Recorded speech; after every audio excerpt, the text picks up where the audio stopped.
And we live, baby. Yeah. This is the In Your Face show. And here today, we're going to talk about, sorry, forgot. Here we got my special guest, you know, the one, the only, Dan Jolley, my main man. Introduce yourself, my brother. You did a great job of it. I know, I just wanted to say it. No, but I just wanted to, I know I said it. I just was like, oh, okay. But nah, tell the people about yourself. Well, like you said, my name's Dan Jolley. I'm a professional writer. I've been writing for coming up on 32 years professionally. Started when I was in college. Started out writing comic books. Worked for Dark Horse to begin with. I've written for Marvel and DC and Image, Top Cow, Harris, Humanoids, a bunch of others. Started getting into writing prose. I did some uh, licensed property novels, done quite a few original novels, some children's books. Along the way, got into writing video games, um, done a little tiny bit of screenwriting. So basically, whatever I can write, as long as I'm writing, I'm happy. It doesn't. I'm not picky about what the format is. Right, right. So what I wanted to ask you, like, okay, how many years have you been doing all of this? Well, got started when I was 19, Oh man, and I'm coming up on 51. So shit, straight out of high school, huh? I was in college. I actually paid for some college with comic book money.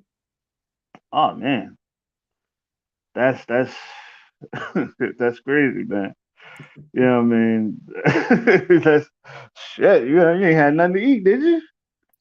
Well, it's funny you should put it like that, because for the first 10 years or so, my career was off and on, you could say, and it was a lot more off than on.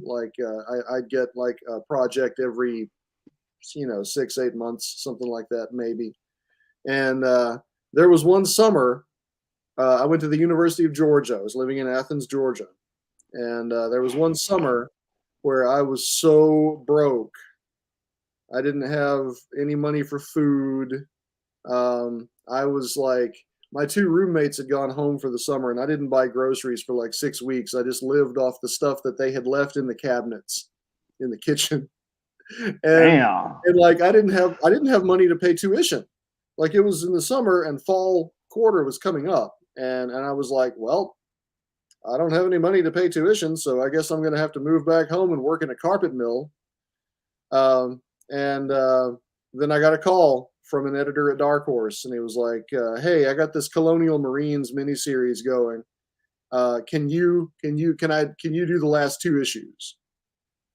And I Damn. was like doing math in my head, like, "Woo, there's tuition right there." Um, I said, "Yes, yes, I can. Anything you need me to do, yes, I can do it." See, yeah, okay. So that's like not all the time that happens, you know what I'm saying? Where like it just happened out of nowhere, and some of us we go broke, you know what I mean? Some of us we just sit there and just look like a bump on the log, you know what I mean? Well, I mean, like I had done a couple of stories for that editor um, at Dark Horse like a couple of years before, but it had been a while since I'd had a job. But yeah, Right. I've come so close to just absolutely being bankrupt. I never, Damn. I never quite made it, but I've come so close. And I went too close, basically. Like this is a piece of advice that I give people trying to start out.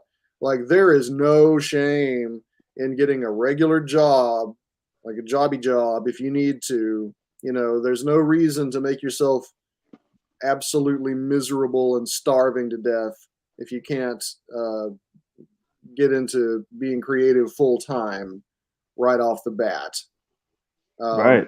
I know a lot of people now who still have like outside outside jobs, and they're writing supplements that. And there's nothing wrong with it. You don't have to be any kind of like pure artist. Um, Paying bills, buying groceries, it's important to do.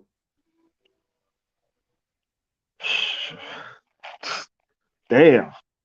I mean, cause like, see, and that's why, man, getting into this business is hard because, and I especially have, I feel for guys that have wives and children. Oh You know yeah. what I mean? Oh yeah. That's like, damn, dude. Yeah, I don't have any kids. Um, and that may be why I've been able to do what I've done. Um, I have a very understanding wife, and she has a job that provides health insurance. You know, it's like you have to pursue your dreams, but you got to be practical about Mm-hmm. And and not everybody has somebody that supports them like that, and it. I I I I understand. I hear a lot of stories from a lot of guys talking to me about it, and I'm like, man, just think about it when you're going through the building your kingdom, building your empire of comics. You want somebody there, like a wife or a girlfriend, to be there for you, and with you, because you never know. Once those dry spots come up where you're not making sales and Yeah, you're have a mind block and you gotta, man, and you going through those things where artists and writers go through, man. I've been through that, and and shit, man. Be like you thinking, man, shit, why did I get into this shit? But it's true, bro. You know what I mean? It's just yeah, like being an artist, you gotta take into account that it takes a lot of time and effort being an artist, bro. And hmm that's like that's any type of art, rap, music, doing clothing lines, all that. That's a all of that is takes up time, and that's more than a hobby. That's your life if you think yeah. about it. You know what I'm saying? Because if you want to, it's like if you want to be great in doing what you do, you got to perfect it. You know what I'm saying? Well, it's like, yeah, you want to strive for perfection, but like one thing that it's important to realize is that the more you do something, the better you're going to get at it. And Exactly. like when you start a project, over Mm-hmm. the course of doing that project, you're going to get better. And by the time Mm-hmm. you finish that project, you're a better creator than you were when you started it. And it's possible never to like feel like something is finished enough to like turn it loose in the world, True that. True that. but you have to turn it loose in the world. The old saying, perfect is the enemy of good enough. Mm-hmm. And once you get something that you're satisfied with, mostly, uh, Mm-hmm. turn it loose, send it in, put it out there. Your next thing is going to be better, and it's part of the process. If you insist on absolute perfection, you run a real risk of never putting anything out there at all. I know that.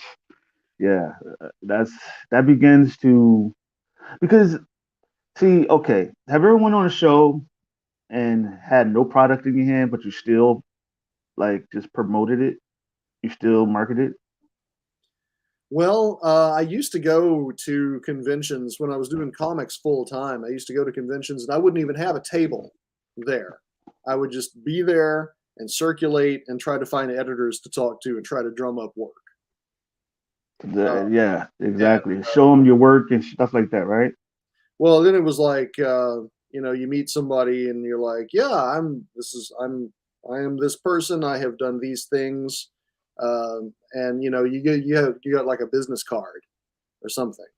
Mm-hmm. Can I call you? Can I send you some samples of what I've done? Mm-hmm. I'd love to work with you.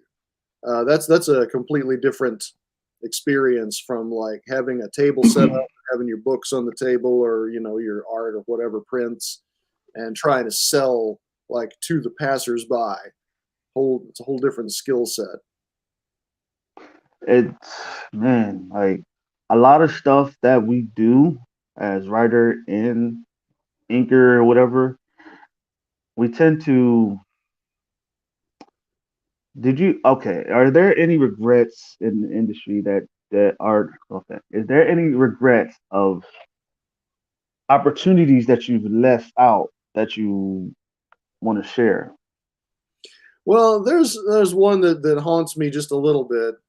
Um, Back in 2004, I had a creator-owned comic book called Bloodhound. It came out from Okay, DC, and okay. um, it was at the exact wrong time because the whole point of it was that it explores like these little dark corners of the DC universe. Uh, Okay. there were nobody in costumes, nobody with code names. It was about a non-powered profiler who tracks down superhuman criminals, Hmm. and it came out smack in the middle of Identity Crisis, which Mm. was all about the costumes and the code names and the classical superhero stuff. Like all of DC's focus and energy was on Identity Crisis, and Bloodhound got forgotten completely. Mm. And I was at the San Diego Comic Con on the big DC panel with like, and we were in Hall H, and it was like packed. It was like I don't even know how many thousands of people were in the audience there, and Damn. they were giving the creators time to talk about each of their books, and it came to me, and I bungled it. They were like, "Dan, what can you tell us about this book?" And I didn't realize that no one in the audience had read it. I mean, I think there might have been like one guy out there who had read the book, and it was my opportunity to just tell them what the book was about. And Hmm. I didn't. I just talked about how much I enjoyed working on it, and like I sometimes I wonder, like if I had really sold it, like really got the crowd fired up, like would that book have gotten canceled as fast as it did? Damn. It lasted, I think 10 issues. I think it ran 10 issues. Mm. Um, but you know, that's as far as regrets go in the industry. That's a pretty minor one. Um, I've just I've never been like what you'd call a superstar writer, but it's kind of like the difference between being a character actor and being a leading man. Um, I've never like really wanted to be like super famous myself. I've wanted what I've written to be famous, but I've been working pretty steadily since I was 19. I write for a living now, and I'm kind of satisfied with that. Very understandable. Very understandable. Not everybody is, have that. Not everybody is one to take that to the next level, which I understand. Not everybody. If it gets there, it gets there. But if it does, I understand. I understand that mindset. You know.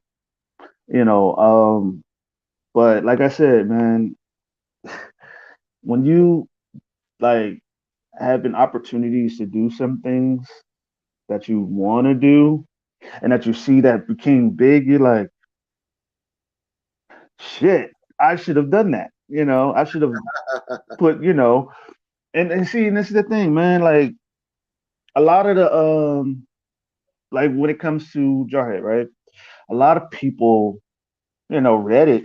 Well, not too many people because I haven't put it out that much and like I wanted to.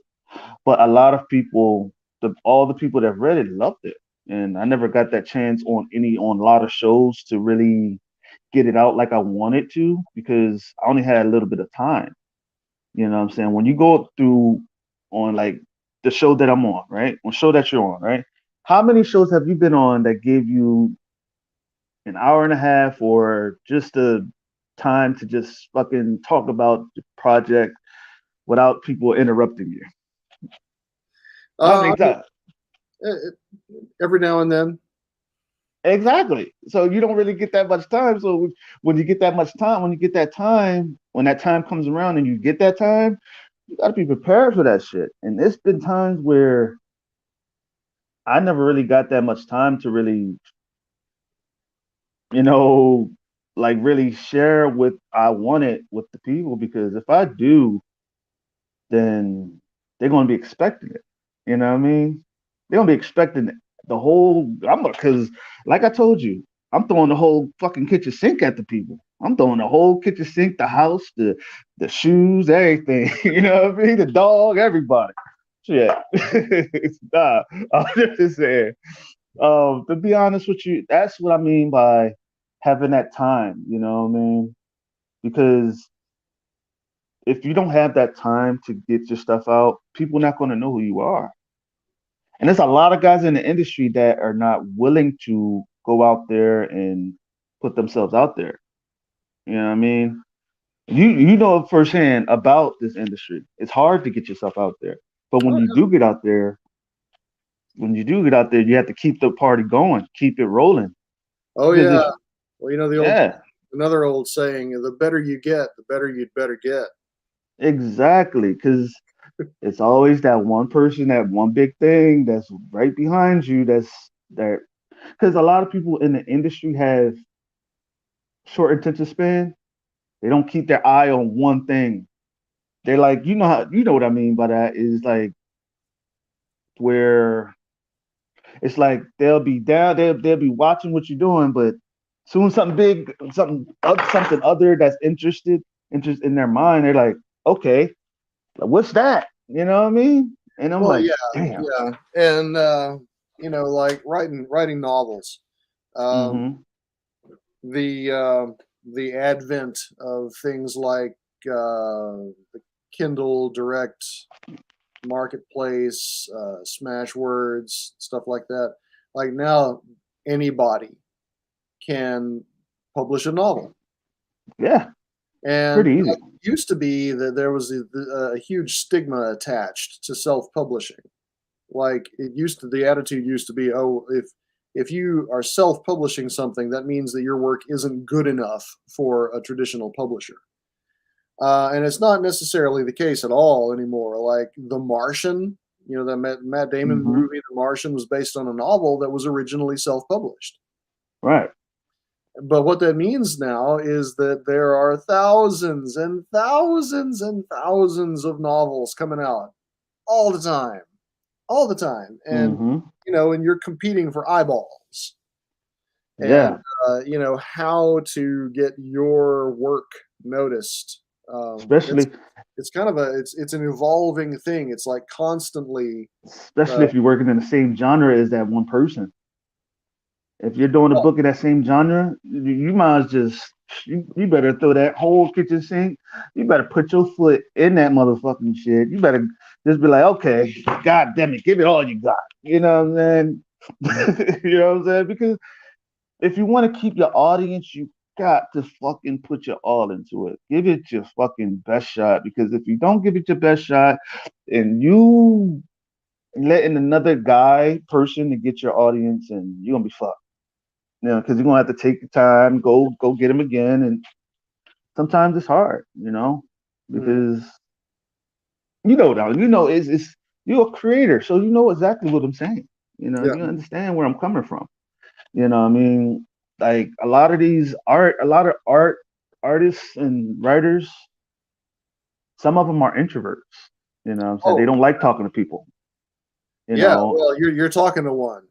that's see, that's the thing, though. That's the thing. You started talking to me now. You know what I mean?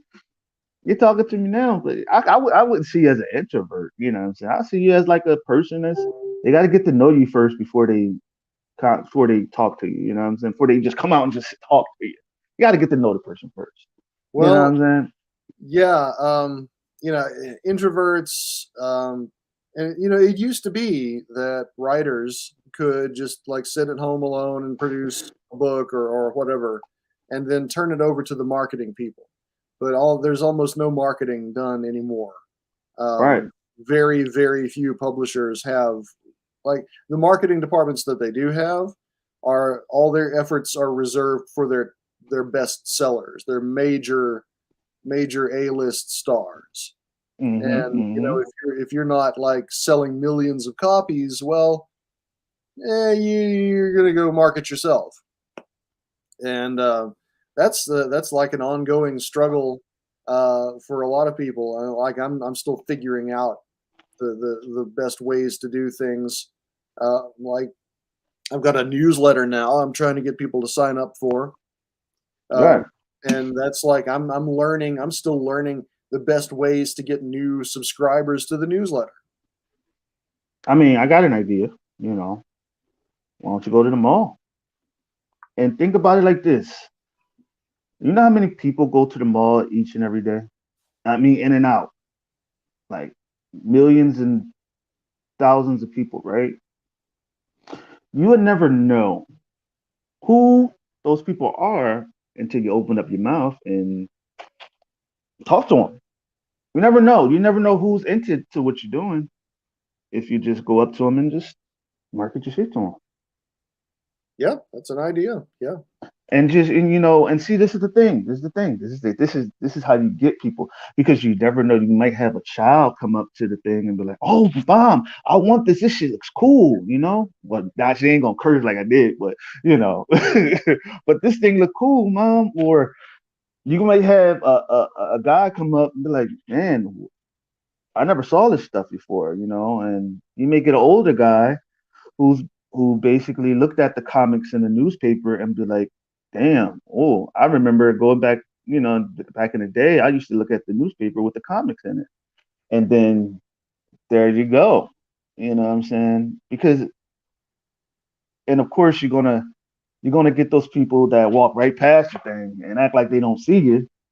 But see, if you're not a talkative person, you're gonna run into some you're gonna people gonna run right past you. But if you have something that stands out, that is that just grabs their eye as soon as they look at it, then you got a seller. You got mhm, a seller. That's it. It's easy. You got to have something that sells, that catches the eyes of the people. yeah, If yeah, if it's not catching the eyes of the people, it won't go nowhere. You know what I'm saying?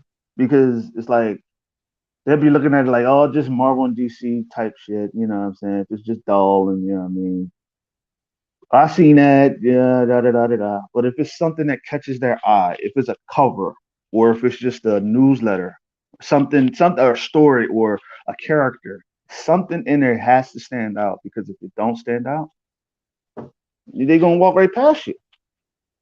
right. You know what I'm saying? See how I sold my stuff is just by, I mean, just talking to them, small talk, then just basically small talk, handshake, eye contact. Killer Instinct got the sale. Bang. Easy. Because I Yeah, walk.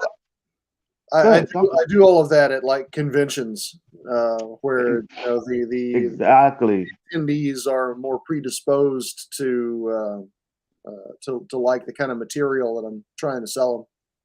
Exactly. And see, the mall is the hardest. The mall is the hardest because you got a lot of other shit that you're competing with. You know Hmm. what I'm saying?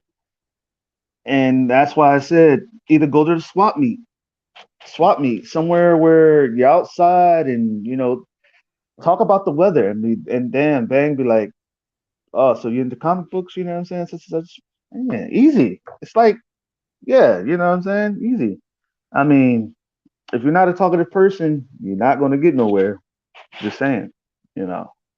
I Yeah, mean, you're a talkative person. I don't want to hear that shit. You're a talkative person. Come on, Dan. Come on, man. Come on. You're a talkative person. You know you is. I have learned to be.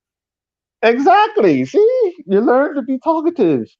That's exactly what you need to be. It's like because a closed mouth ain't gonna get fed. You know Right. what I'm saying? You closing your mouth and holding your mouth closed, you expect it to fall in your lap. Shit ain't gonna happen like that because nigga, your looks ain't gonna get it. My looks ain't gonna get it. Although I'm not, but looks ain't gonna get it. But you ain't gonna get it. You know what I'm saying? Open up your mouth and speak. Let them hear about that story. Let them hear about that newsletter. Let them hear about what they want to hear about. Because if you don't, it's not going to get it. You ain't going to get no sales if you don't open up your mouth. Right. Not you per se, but people in general. You know what I'm saying? Yeah. It's just it's just a matter of opening your mouth and just speaking about your product. Everywhere you go, speak about it. Speak about it. Constantly talk about it. Constantly just tell people about it because you just never know who you're gonna bump into. You probably bump into a millionaire and somebody want to invest in your shit. Or yeah, you probably run into somebody that's publishing shit and they be like, I want to publish your thing, and da da da da. That's building a relationship and building a bridge to where you want to get. That's greatness right there. You know what I'm saying? That goes for anything that goes for anything, any entertainment genre. That goes for anything. It's all about the connections you make in this world. You know what I'm saying? If you make a connection with a person that can benefit your product, you know. That's why I always. That's why I always try to talk to people in my inbox because you just never know who you're going to meet. You never know who you're going to talk to, and then their connections will connect you to something, and you're off to the next level where Marvel and DC is at, and you competing with them. What you think? You see what I'm saying? I'm talking that shit, huh? Well, yeah, Ah, you have to get out and hustle. Absolutely. yeah. Because if you don't, you're gonna have that regret, and then you're gonna be like, damn, I should have did that, man. Like you're gonna see another guy that's sitting in your seat that is doing what the same shit you wanted to do. You be like, and you might find yourself hating on the guy if you're that type of person, you know. Or you might just be like, damn, but you get where I'm coming from, you know. But okay, so what are your goals doing your product, doing your newsletter or news? What was it again? Your newspaper thing? Yeah, newsletter. Yeah, A it's newsletter. Okay. yeah. If you go on my website, there's a tab at the top that says subscribe. And you go there and sign up, and it comes out once a month. And it's like the way I do it is it's like a photographic comic strip kind of thing. It's Right. like photos of me with like voice balloons next to my head, and I have guest authors on there, and I interview them and plug what they're doing as well as what I'm doing. And it's just a way to connect with people on a more personal level. You if you sign up for the newsletter, then you find out what I'm doing in greater detail. I tell the subscribers stuff that is exclusive to them, and plus, if you sign up, you get a free novella. Um, I wrote a 10,000 word novella that is available nowhere else. It's Okay. specifically for people who sign up for the newsletter.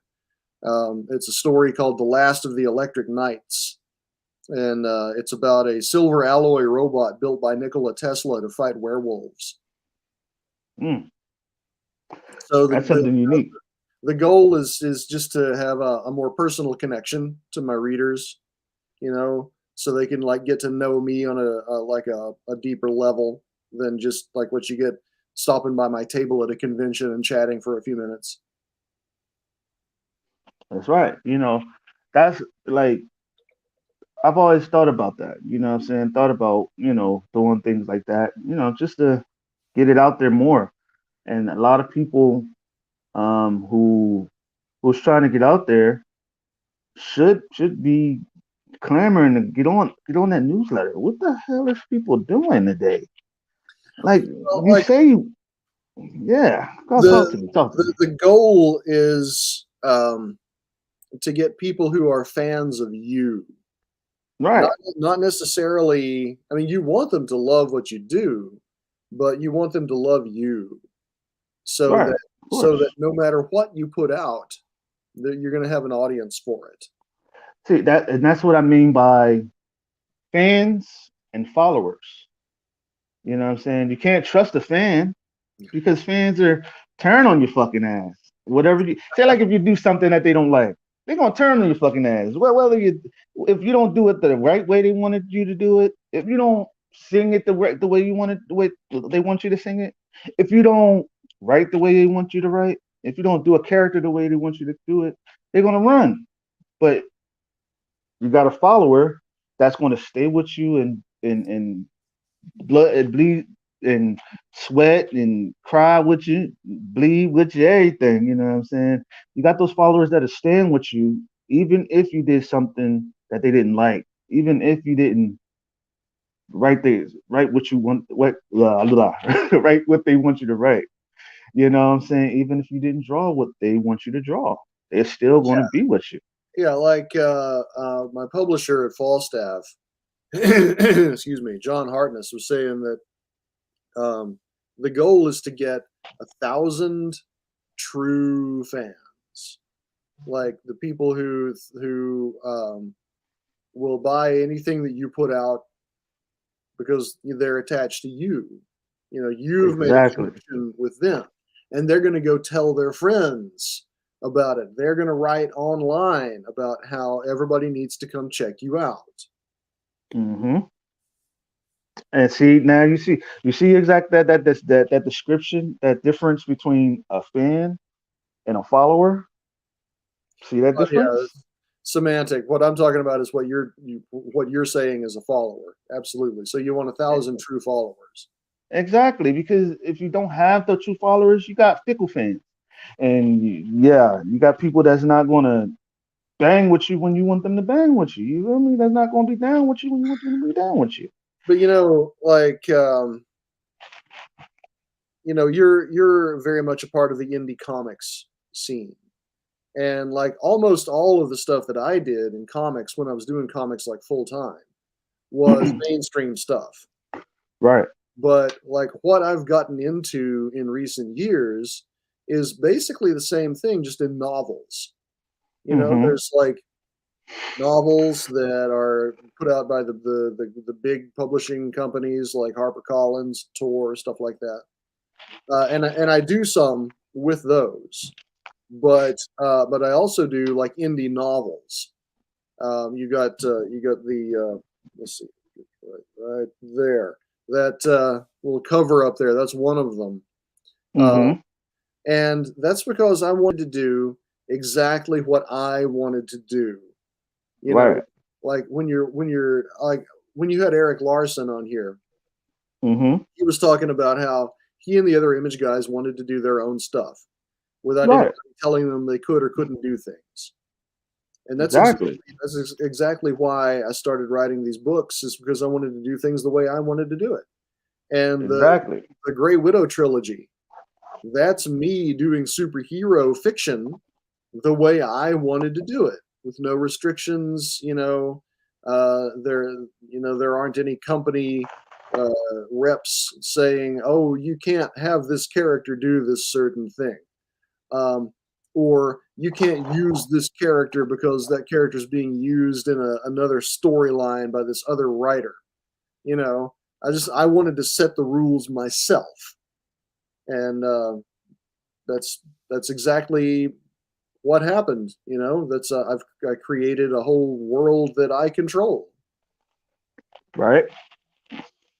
And that's why it's very important that you do what you want to do, that you do what you feel you need to, because I understand going to these big companies and all this stuff. Yeah, but you're risking it. You want to know why you're risking it? Because say like you come out with a character and you call it mm, Striker 19 or whatever, right? Okay. And it becomes your favorite character, right? and you take it to this big corporation, big company. You're taking that chance and them taking that thing and fucking it up, and Oh you yeah. basically taking it and fucking it up and stealing, potentially stealing your shit. You know what I'm saying? And taking it and just messing it up for you. You know what I'm saying? And then you surrender the rights. Now you can't sell it nowhere, because if you sell it, or if you know what I'm saying? You see what I'm Well, saying? yeah, if you got something that gets like picked up by a larger company or turned into something else, that's part of the process. Like if you have a comic book that some big company is like, hey, we're going to cut you a check for, and I'm just going to pick a number out of the air, this huge number. We're going to cut you a check for $500,000, and you agree to sell this property to us.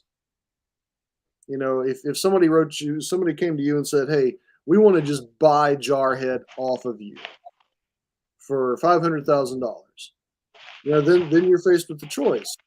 That $500,000, that might be a life changing amount of money. That might make it so that you could do all stuff that you've always wanted to do, but you relinquish control Mm-hmm. completely. And by the time Jarhead came out, if they actually made a TV show or a movie, it might not look anything at all like the comic book. That's Exactly. that's the choice that you have to make if you want Exactly. And the crazy thing is too, when it does come out and it becomes huge, you're like, damn. But see, they're giving you $500,000, right? But you being me, you're like, I can make more than that off of my shit. well, and You then know what I'm saying? that's the decision that you have to make. Do I let's see the I what was it? What deal was it? Because Sony wanted to option Bloodhound, Mm-hmm. um, but let's see, was it? No, it was all the way back for. It was all the way back on Obergeist. Right. I did a comic called Obergeist for Top Cow with Tony Harris and Ray Snyder, and I think it was for that deal that they were like, "Hey, I know we know you guys own this property, but we want you to give up the merchandising rights, and we'll pay you $5,000 up front." And we were like, "Well, now hang on. If this gets really popular, we could make a lot more money than $5,000 off the merchandising." So we didn't. We had them take that clause out of the contract. Right. So that's exactly the decision that you were talking about. Right. And that's why being the like that's why I said, I would never sell my baby. Selling your baby is like, if you got a child, right? And me and you, we ain't got no kids, so we ain't got to deal with that. But we got comics out, and that's basically a child in itself because we created that, right? We're taking care of that child, and you sell that thing, and all that time you spent on that, and all that time you blood, sweat, and tear with that thing, man, and you willing to sell that thing for some money, you selling your own goddamn self out. To be honest with you, think about it. You're basically, I get it. You want a better life, man. Think about that. Think about it like this: if you're gonna sell yourself out for a little piece of change that you're gonna spend maybe within a day, within a goddamn day, money like that can go within a day. If you dumb like that, you know, you know what I mean.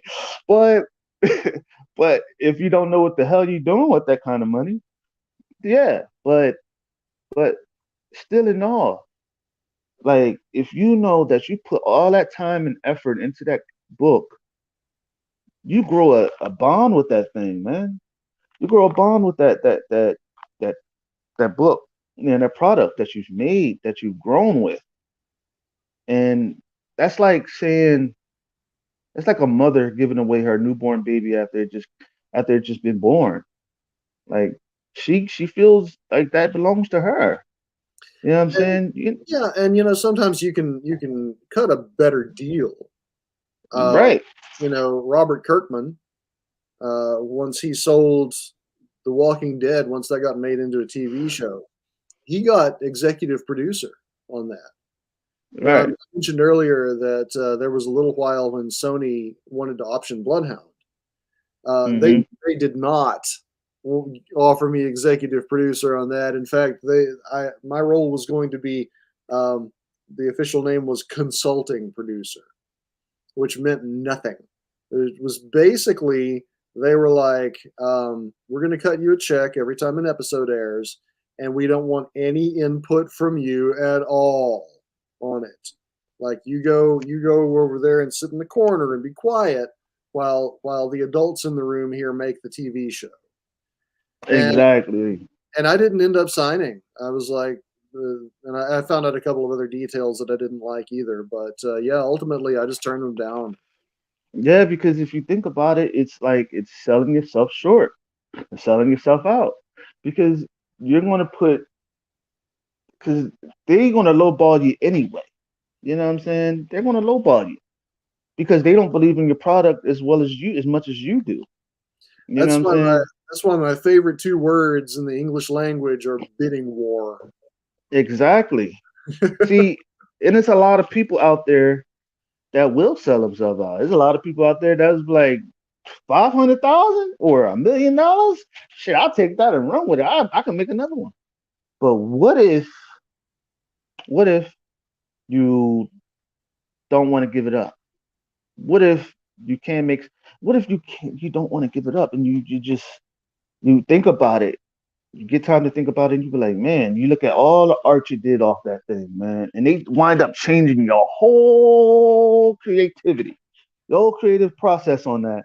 You're gonna be like, you're gonna feel pissed off, and then you Well, can't kick no damn ass, you can't bloody nobody's face and nothing because you sold out, you sold shit. you know, I'll say this though. Sometimes, you get into a situation where somebody says, um, "I'm gonna offer you this amount of money to take this creation off your hands." Um, and if I mean the details of your life, and Mm-hmm. if somebody's going to offer you an amount of money that will drastically improve your life, it's a personal decision. But I don't think there's anything wrong with saying, "Oh, you're going to make me a whole lot more comfortable buying this thing." Well, we are creators. You can create a new child. you Mm-hmm. know, like Yeah, you can. if Yeah, some, you can. I don't think there's anything wrong with uh, reaping some commercial benefits. Yeah, yeah. No, no, I wasn't saying it like that. What I was trying to say is that it's like this. What if they don't give you none of that shit? What if they just be like, oh, we just buy it off your hands and you ain't got no input, nothing. Oh, we're gonna give you $10 for your creation here, and then you go on your way. Yeah, Hell no. I'll be like, you really think I'm stupid, do you? yeah. You know what I'm saying? Like, get out of here. And you have people out there that will lowball the shit out you. That would Hmm. be like, yo, like, oh, I'll give you 500,000 for all of the shit that you created, knowing that when that character becomes big, that shit gonna be worth way more, man. And you know what?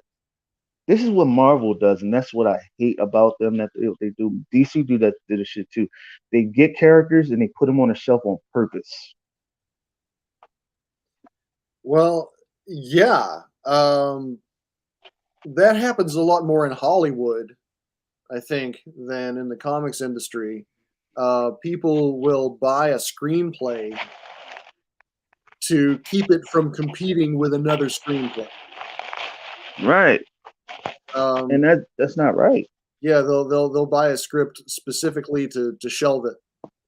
And that's why, like, when it comes to these big corporations and these Hollywood nuts, it's like they don't understand, man. They don't. They all they see is money, and all they see is a game. But what we see our creativity going to waste. Like, if you allow that to come out your fucking hands and you don't get shit out of it, and you not building that shit yourself, nigga, you putting. Go ahead. Yeah, that is a danger working for mainstream companies because Yeah, you're playing with their toys. You don't exactly, own it, um, and you go into it knowing that it's work for hire. exactly. The official name for that kind of job is work for hire. You're a hired gun. You're going to come in, and it's like getting hired to drive somebody else's car. Hmm. You might have a lot of fun driving that car, but at the end of the day, you got to give it back to the person who owns it, Hmm. and drive home in your 18-year-old Honda. Um, but I get what you said. people and I did it for years. For years, I signed work for hire contracts. Um, I wrote like some issues of Superman Adventures. I wrote like a Doctor Strange miniseries. Well, the Doctor Strange miniseries, that's a good example. Um, I didn't own anything to do with that character, not a single thing. And when you sign the contract, it spells it out really clearly. You don't own anything to do with this character. You're just Basically giving us. saying you don't own shit. You're, You own zip. we're gonna pay Damn you. thing. We're gonna pay you this certain amount of money per page of the comic book, and if it sells over a certain amount, you're gonna get a little bit of royalties, but you don't own anything. And so, Right. years later, Doctor Strange becomes a really, really popular character with the movies and whatnot. Um, but neither I nor anyone else who did work for hire on Doctor Strange is going to get anything to do with the movie profits because we willingly signed work for hire stuff. And at the time, I just wanted to get published. I just wanted to get anything published. And the Doctor Strange miniseries I did was one of the first. That was way back at the beginning of my career. That was in like 1999. Like that was when I was just getting into the big publishers, and like I was like, oh, so my name is going to be on this, and I'm going to get paid something for it. I was like starving artist, and I was like, sure, absolutely, I'll sign it. But the more I got into my career, the more I wanted to have stuff out there that was mine. And the best Hmm. way I have found to make that happen is by writing novels, which is Writing what you wanted to write, right? which is why I'm primarily a novelist these days. And see, that's why that's the really big situation, man. Like, the biggest problem, like, people look at money, looking at this as a way to get into thing with money. You know what I'm saying? And that's in the minds of the rich. You know what I'm saying? When it comes to us, well, me in particular, I just can't see myself. I know Jarhead is going to be big someday soon. I already know that, but I want it to come from my hard work, my dedication, my team's hard work, our dedication. You know what I'm saying? Not from not from me doing Jarhead for somebody else and they reaping the benefits off my shit. Fuck, I wish the fuck I would. I'm sorry. I wish the God, I wish the fuck I would do that. You might as well kill my ass now. I don't give a fuck. You know what I'm saying? Because it's like, I'm sorry, but you can't nobody tell. Like, You just created a mastermind. You created a gold mine, and you sitting there and you want to sell it to somebody else, and you know it's a gold mine. You just willing to be Willie Lump Lump and just say, "Oh, I'm gonna sell it to somebody and I'm gonna get some money for it." But what if blood? What if say like one of your novels that you did become a billionaire product, $1 billion product, and you be like, "Damn." You put it in somebody else in, and they profit off of it. And you don't get shit from it. What you gonna think? You're gonna feel stupid, right? You're gonna feel retarded and dumb. And I'm like, damn. I wish the fuck I would. Boy, I would slap myself right now. I wish the fuck I would do that damn shit. I'm sorry. That's like that's like putting your child up for sale, knowing you birthed that child. I mean, I get it. They bad as hell, but you're gonna be like, yes, you're gonna think about those times where you had time with that child, and you ain't gonna put that child in harm's way and put him in another person's hands and be like, because I can't take care of them or I can't handle them, I'm gonna just put them in somebody else's hands, and you know what I'm saying? No. Well, there's one thing that I've found very, very helpful over the course of Mm-hmm. my career because I've done stuff that I own myself. I've done stuff for other people, and there are jobs that I've had where I knew going in that I was going to create something for someone else and then just let it go. Like I knew it from the start, Right. I get what you're and saying. that's a skill that's been very helpful is to learn to write your best, do your best work at the same time that you kind of don't give a crap about it. There's like the like my novels. There's Bloodhound. There's stuff that's so close, so near and dear to my heart. Like you were talking about, it feels like a child. Mm-hmm. I can also create something that's really good, that's really cool, but I don't get attached to it. I get what you're saying. See, and that's the thing.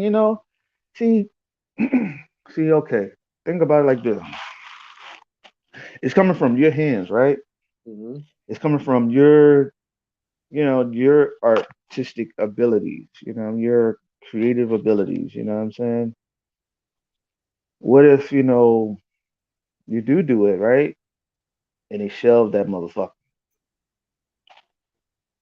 They shelve that motherfucker and you Yeah, don't see it ever again. right, right. Well, yeah, And that it's that happened a couple of times in the comics industry.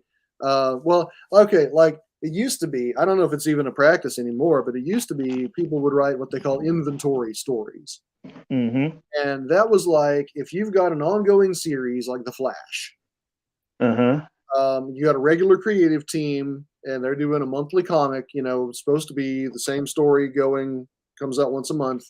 Well, if something happens and that creative team hits a snag, and so they're not going to make the deadline, what the editor will do is hire a completely different creative team to write like one standalone story that doesn't affect the status quo that can just be slotted in. So, like, if there's going to be a gap, then they know that we have this story that we can just plug in, and we don't blow any deadlines. Like, an issue still comes out, and it's still the Mm-hmm. Flash. It's like a little interlude. And so I did several inventory stories for DC and a couple for Valiant, like the original incarnation for Valiant. Um, but when you do an inventory story, up front the only way that will get published is if the regular creative team has a problem. Yeah. So Mm-hmm. if the creative team doesn't have a problem, if they're all a bunch of machines and they're just cranking stuff out, then your story never gets used. So Mm-hmm. like I did two different ones for for Valiant, and then at least one for DC for the Flash that just never saw the light of day. And then I did another one for Superman Adventures that I turned it in. I got paid for it, and then the art got lost. See? And this was in the days before digital, before you just scan everything and email it. We actually had to like FedEx the paper scripts, the paper art to the DC offices. And last year, I did a show outside in Lebanon, Tennessee, outside Nashville, and the artist Dan Fraga was there, and he came up to my table and he was like, "Hey, remember that inventory story we did for Superman Adventures? That when they were moving the DC offices, they found the art. It had fallen behind a filing cabinet." See? See? It fell behind a filing cabinet, and honestly, I had forgotten about it. I had like literally forgotten that I wrote that story because he was telling me about it, and I was like, "Is that me? Did I write that?" But the more he told me about it, the more it was like, "Oh, I do remember that." But yeah, that story never saw the light of day because somebody bumped the filing cabinet and it fell back uh, where nobody saw it. Exactly. See? That's with them shelving shit and you're just putting it away and see that's the thing, you know what I'm saying? Like I don't want none of my product and none of my creations to be shelved like that. You know, it's you build your characters to be out there in the world where somebody can be inspired to become one or inspired to do what they want to do. You know what I'm saying? And a lot of people don't have that creativity, but they want to make money off of it. They want to ride your coattails off of your win, off of your fucking, you know what I'm saying? And that's what a lot of these rich motherfuckers out here doing. They got a lot of money, so you have some that just want to invest in you, that believe in you so much that want to invest in you. But you also have those other motherfuckers that are greedy and that are assholes, and they will ride your coattails off of profit off of your work and profit off of what you're doing. And I just can't do that. I don't see that's like Willie Lump Lump at his finest act. Willie the dumbass. You know what I'm saying? Like, oh, you just allowed somebody to. Cause like, think about it. Like, really think about that. You know, so some people are crazy like that. You know what I'm Well, saying? sometimes you have people who want to ride your coattails, but it's really difficult for someone to ride your coattails if you don't let them. Exactly. That's what I'm saying. If you don't allow them to do that, and I ain't allowing niggas to ride my goddamn coattail. I'm sorry, I'm not gonna do it because like I created this, not your motherfucking ass. You know what I'm saying? Like, you know what I'm saying? Like, think about it. Like, come on, man. Like, I'm not about to do that. You know what I mean? Like, it's a broken situation because you don't have people that are attached to their art that don't even believe in themselves enough to create something and profit off of it. A lot of guys are not built like that. A lot of guys are built, okay, I'm gonna build this thing, give me $5 million for it and I'll sell it to you. Fuck that. I don't care if you want to give me your whole house, your wife, everybody. Give me everybody, I still won't take Well, yeah, I mean, it. it's just it comes down to your what you decide to do, what's important to you. Like there are jobs where the whole point is you create like um, IP, intellectual property. Hmm. You create a new property, and the whole point is to sell it. You Yeah, yeah. create like a Then I world see if and characters, yeah, and then you sell it to someone else. yeah, yeah. Then If I you see know it. that Yeah, going in, right. that's Hmm. fine. Right. No, that's what I'm saying. Like now, yeah, if you're building something and your whole intention is to sell it to somebody that is the highest bidder, then there you go. But if you just going to build something and you get attached to it, and then one trap in itself comes around and say, "Oh, I'll give you $1 billion," and and they just you know take it, and you take that deal, you're selling yourself short because you could have made way more than that. Now people may say, "Oh, then you coming out your ass on this one." No, it's if a person can make $1 million off of a comic book, they can make more than that off a comic book. Yes, they can. I've seen it done. See, and this is the thing. A person like me, I'm a type of person. I market, I promote, I go over the place. I'm a talkative person. I go crazy. I do it. I does this stuff. I do this stuff like crazy. I market all the time. Wherever I'm at, if I see a person that's just look like they're interested in comics, I'm gonna come up to them and be like, hey, such and such and such. You wearing a comic book shirt? Okay, I'm gonna talk to you. You know what I'm saying? I'm gonna Yeah. get a sell out you. That's just me. But you don't have people out there that's willing to put it all on the line and go for it. I'm going for it. I don't give a fuck. Like that's just me. Like you know what I'm saying? Like that's a I'm hungry for success. That's just the way I am. And I know it. And Dan, come on now. I know you hungry for it too. I know you're hungry for it too. You've been in this industry more than I have, but you know what I'm saying. Oh, well, yeah. I you mean, know. I wouldn't have devoted my entire adult life to this if I weren't aiming Yeah, for. exactly. You know what I'm saying? Like that's why I say to the guys coming up, man, if you're going to create something that is just that you just created just to sell it, then by all means, don't sell yourself short. Go for it. Go for what you feel is good that's worth it. But if you're going to just sell something, if you're going to sell something that you're attached to, that you built, that you got attached to it, and you just feel bad that you sold it, then don't sell that motherfucking shit. If you know you got a gold mine on your hand, man, profit off of that motherfucking thing and continue to keep building on it. Continue to keep building on it. And because you don't know what's going to come of this shit. You may create a character that's going to take over the goddamn world. You know what I'm saying? You never know, man. Like, that's what I'm saying. A lot of these guys don't have it in them. I know Jarhead gonna take over the goddamn world. I know he is. He's gonna take over the world. He's gonna be the best shit out there that you can be. You know, I don't know what I just said, but oh well. That's gonna be it's gonna be the best shit out there in the world because that's the way I created it to be. Now, in due time, I may create a character that I don't give a fuck about, and hey, fuck it. But but for right now, I love all my characters. I'm gonna profit off of every last one of them motherfuckers, and that's it. I'm good fuck. That's it.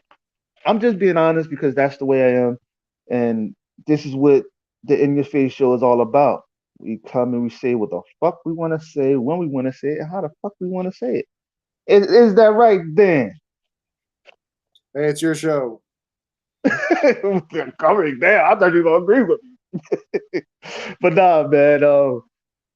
So, Mr. Jolley, so what's who's your favorite to work on in the industry? In the comics industry. Yeah, favorite character to work on. Sorry about that. Um, well, I mean, uh, Bloodhound I created myself, so that's definitely my favorite comic creation. Mm-hmm. Um, as far as a company character to work on, um, well, I did an Elseworlds back when they were still doing Elseworlds, called the Liberty Files, which was Batman and some of the Justice Society characters in World War II. That was a lot of Mm-hmm. fun. But I think the one that I just got to cut loose on the most, I did a 4-issue Sabretooth miniseries called Mary Shelley Overdrive. Oh. and that was a little bit different take on Sabretooth from what you normally see. That was in 2001, somewhere back there, and once again, it got kind of toned down a little bit by editorial constraints, but still, I got to cut loose most in that. That's one of the two Marvel things I've ever done, and that was a lot of fun. Marvel has And done a really good job of pretending it never happened. well, hey, fuck it, shit happens, man. Um, out of all the movies that has been done, have you seen any of your characters that you've done creatively that you've done yourself in any of the movies that's out? Not in the movies, but on TV and in video games. Oh wow. Because I co-created the current incarnation of the DC character Firestorm.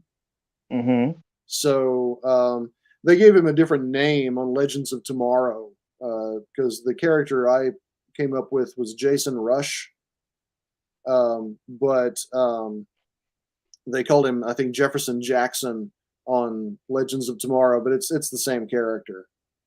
And then Jason Rush himself actually shows up in a few video games, like the Injustice video games and Mm-hmm.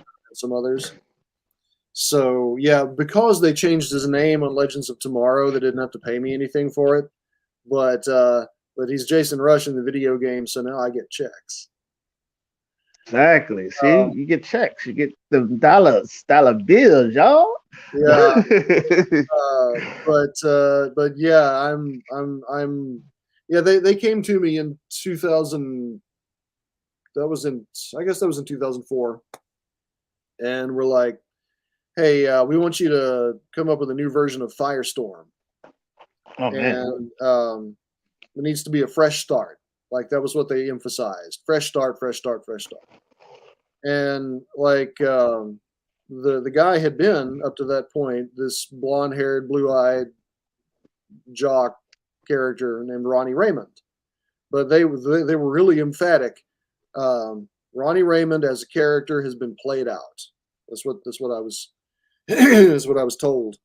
There's not a big enough audience of Ronnie Raymond fans to carry a series, so we want a fresh start. And I was like, well, are you talking about a fresh enough start that it could be a different guy, like a different character? And like, um, I've always felt that there were way too many protagonists out there in comics and video games and movies for that matter who look like me. Like, Mm-hmm. the standard uh, white guy. Like, I don't think every single hero needs to be a white guy. And Ronnie Raymond was a super white guy. And so they were like, well, I said, so can it be a different guy? I was on the phone with the editor, and he goes, oh, let me call you back. Click. And like I imagined him like running down the hall to the executive editor's office, and like 5 minutes later he calls me back, and he said, yes, it's going to be a different guy. And I was waiting for that, and I said, okay, does it have to be a white guy? And he goes, ooh, let me call you back. Click. And 5 minutes after that, calls me back, says, yes, the new Firestorm is black. I was like, all right, let's go from here. Mm. So that's how that happened. That's why the character is the way he is. Of course, at the time they were like all these fans, raked me over the coals about it. They were like, well, how's a white guy from the South going to write a 17-year-old black kid from New York, from Detroit, from Detroit? And I was like, well, with my imagination, uh, I took a lot of the relationships with my own family, specifically my father, that I had, incorporated them into the character, and people were like, "Oh wow, this is like real life. This is like really real, relatable stuff." Like, well, yeah, because it's about a human. We have human experiences, human interactions. Anyway, that's And I was only on the book for like the first year, and then Right. but Now, that's I guess that's what I'm best known for in the comics industry is Firestorm. hey, very, very well, very, you know. So, okay, what are your least favorite characters that you've done that you've been like, uh, fuck these characters. I don't give a fuck. Least favorite You're characters. breaking up. My least favorite Sorry characters that about I that. Your worked least on. favorite, least, yeah.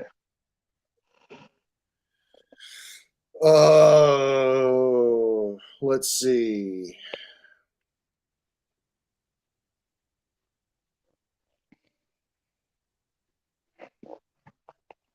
I don't know. That's a tough question. I mean, it's the writer's job to figure out how to connect with any character that they work on. Um, I don't know. I wasn't very satisfied with the Doctor Strange miniseries that I did, but that was it wasn't so much because of the character as it was because of my own inexperience. Um, that was another that was like the first big project that I did, um, the first like big mainstream thing, and at the time I just uh, hadn't hadn't progressed in the craft of writing well enough to do it justice. Um, and like it's not so much least favorite characters; it's just like least favorite projects. I did a Right. thing. I co-wrote a thing called Jla Gods and Monsters, and the bad guy that my co-writer Josh and I had set up. Um, we had the script pretty much done, and then one of the editors at DC called up and said, "Hey, can you not use that character? We're already using him in this other thing, and it would help us out a lot if you didn't use that character." Well, that screwed up the script. That screwed up the story really badly. So we picked another character and tried to make it work, but the project just never really recovered from it. Um, Mm-hmm. and So it was not well received, and yeah, that was probably the worst experience I had with like mainstream publishing. That's wild. But that's That's, that's a you risk know, that you run if you're working for a big company playing with their toys. They can tell you which toys you can play with and which you can't. yeah, and that's why a lot of people that I bring on here, or the people that I did bring on here, their stories are some brutal, some funny, some wild. And man, that's why I'm like, I love this business, but sometimes I hate it because the way, like, I hate being told what to do. That's one thing I hate being told what to do. I could never. That's one of pet peeves that I just hate. You know what I'm saying? Like, Well, have you ever been in? Huh? you don't want to work for Marvel or DC then. Yeah, I wanted to at first, but I was like, nah, it's I'll be done snapped on them and be like, look, motherfucker, let me work. You know what I mean? But other than that, to be honest with you, from from what I've seen and heard, man, I could never work for Marvel and DC. You said it right. I could never work for them. I couldn't. But what I can do is ask you another question. Yes, please. And that question is, man, where do you see all of your novel books that you've done, all of your novels, where do you see them in 5 years? Um, well, I see more of them. I'm doing I'm writing at least one book a year, usually two. There was one period where I was doing some shorter books that had been commissioned. There was one 3-year period where I wound up writing 8 books. And I'm just building my library. You know, my first Mhm. fantasy novel came out last year. It's called The Rune Master Homicide. It's a fantasy detective hybrid, and I just finished the first draft of the sequel to that. So book 2 that'll be out later this year.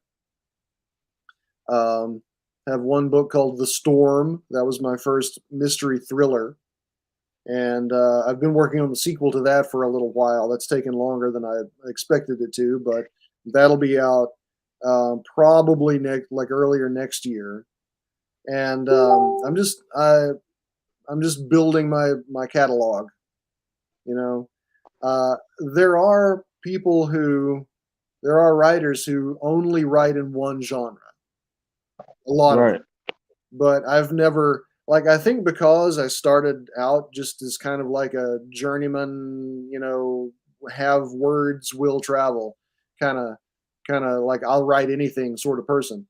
I don't feel like I have one genre. I want to write a bunch of different kinds of stories. So like the Grey Widow books are superhero horror, and The Storm is a mystery thriller, and now I've got a fantasy series. Um, I just, I guess I want to have enough books, enough different kinds of books to have something that will appeal to everyone. Right. Right. Like, okay, where can people find these titles? Best place to go is my website, Okay. danjolley.com. That's Okay. DANJOLLEY. On there, you can see everything I've ever done. I've got some articles that I wrote that are there for free. There's one called "How to Write the Way I Write," and Okay. that Okay. is like a nuts and bolts guide to writing comic book scripts. Okay. Um, I mean, like that as you seem very knowledgeable in the industry. Like, what do you feel? What do you have to say to the up and coming guys coming into the industry that want to work for Marvel and DC that want to take the same road that you took in this industry? What do you have to say to them about that? the best thing you can do there is to get something published somewhere. Now it used to be like when I was starting out, you needed to get something published from some company somewhere. These days, you can publish something yourself. You can put out a web comic. You can Image is a great place if you can scrape up 4 issues of a comic book. They'll publish it, and you can get started that way. The point is, you need to get something published, because if you can show an editor at Marvel or DC, here is the thing that I had published, give them something, put it in their hands. That means that you came through. You did a project. You started to do something and you finished it. It means you can be counted on. And that like flips a little switch somewhere in an editor's head. This person is not a flake. This person actually accomplished something. Now, it's not a guarantee of work, but it goes a long way. And this is one other piece of advice. It's a little bit more for people writing prose than writing comics, although it can apply to writing comics. Do not read what you have written until you're done writing it. Finish a draft. If you're writing a first draft, start and go all the way through until the end, until it's done, before you go back and start editing. Because the creative part of your brain is different from the editing part of your brain. And if you write like a first page or a first paragraph or a first line, and you get it written, and then you're like, I could make that better, and you go back and edit it, and then you're like, it could still be better, and you go back and edit it, and you run the risk. It's a very real risk of getting stuck in this loop where all you're doing is editing and editing and editing and editing, and you never get it finished. And that is why so many people have unfinished projects, manuscripts, screenplays. Just write the thing. It may be terrible. Your first draft may be terrible. That's fine. First drafts are supposed to be terrible. But you can go back then and fix it. But you can't fix a blank page. That's true. Yeah, that's true, man. That's why it's very imperative that people work on their craft and go about it and just be a dog at it. You know what I'm saying? Put your best foot forward because you never know what can come out of that. You know what I mean? Shit. You might become one of the big guys like Dan Jolley here and Mr. Eric Larson. One of those guys, you may become a nobody. You never know. You just never know what can happen. But you won't know until you put your best foot forward and go for it. Go for what you know, man. So we hit that time for an hour and 20 minutes, 21 minutes. All right. It's about that time. What you got any last words to say to the people before we get out of here? Um, if you want to be a creator, just keep creating. Writing, and I talk about writing because I'm a writer. Very much not an artist, but writing, the more you do it, the better you'll get at it. It's like lifting weights. It's like building muscle. The more you lift, the stronger you're going to get, and then the more you can lift. The more you write, the better you'll get, the faster you'll get, and um, the act of writing, just producing pages. I would say produce pages, make that your focus, get as many pages written as you can. The quality will come. The quality will improve the more you write. Just get in the habit of writing. Damn, that was deep. Hey, there you have it. You heard from the vet, Mr. Dan Jolley here. You know what I'm saying? And you tuned in with the swagnificent one, of course. No introductions, baby, no introductions. You know, but we will be with you next week. I got another very special guest. His name is Lee Giles. He'll be on 2 o'clock live next week, Sunday. Be there, B Square, because it's gonna be in your face. Bang. We out of here. Peace.